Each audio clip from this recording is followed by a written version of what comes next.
एक समूह है लद्दाख में। उन्होंने क्या किया, उन्होंने देखा कि गधे बहुत कम हो रहे हैं।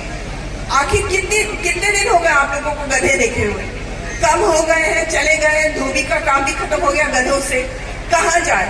लेकिन उन्होंने क्या किया, उन्होंने गधों से लेकर के उनसे दूध निकालना शुरू किया और गधे के दूध से उन्होंने साबुन बनाया।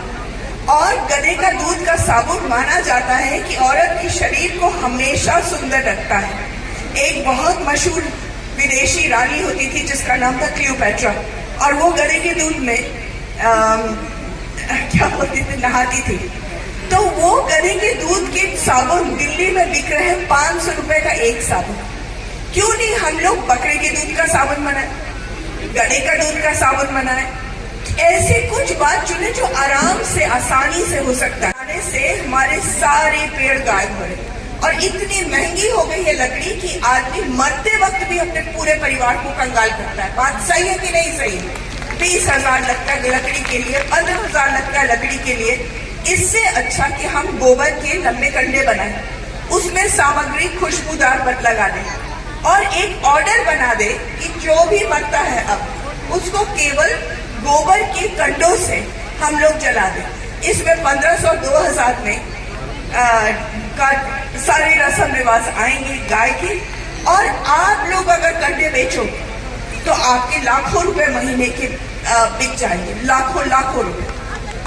फिर उसके बाद हमने एक समूह है लद्दाख में। उन्होंने क्या किया, उन्होंने देखा कि गधे बहुत कम हो रहे हैं। आखिर कितने दिन हो गए आप लोगों को गधे देखे हुए? कम हो गए हैं, चले गए, धोबी का काम भी खत्म हो गया गधों से, कहाँ जाए। लेकिन उन्होंने क्या किया, उन्होंने गधों से लेकर के उनसे दूध निकालना शुरू किया और गधे के दूध से उन्होंने साबुन बनाया। और गधे का दूध का साबुन माना जाता है कि औरत के शरीर को हमेशा सुंदर रखता है।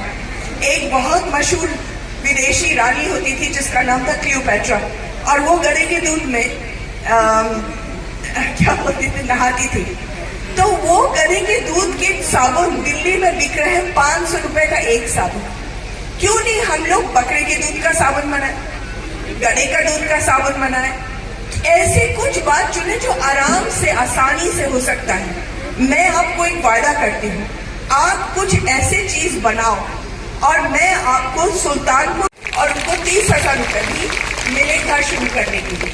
ये कुछ चीजें हैं जो हम लोगों ने की है।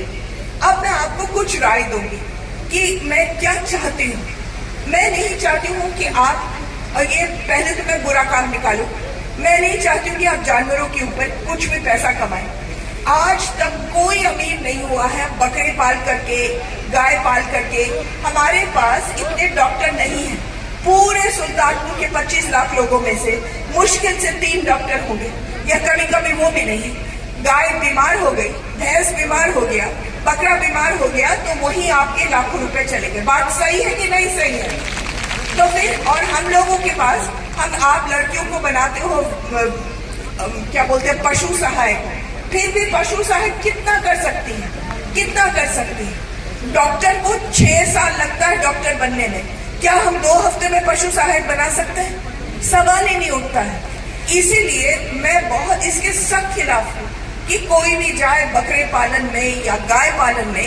आप 10 साल के लिए कमाओगे और एक रात में मर जाएगा जानवर और खत्म हो गई बात। या तस्करी हो जाए आपके घर से आकर के। आज सुबह एक बहुत गरीब परिवार था, 4 भैंस पर वो निर्भर थे।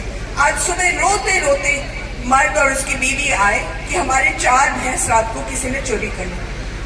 अब क्या पता कहाँ से मिलेंगे, कहाँ नहीं मिलेंगे, लेकिन वो तो शून्य हो गए।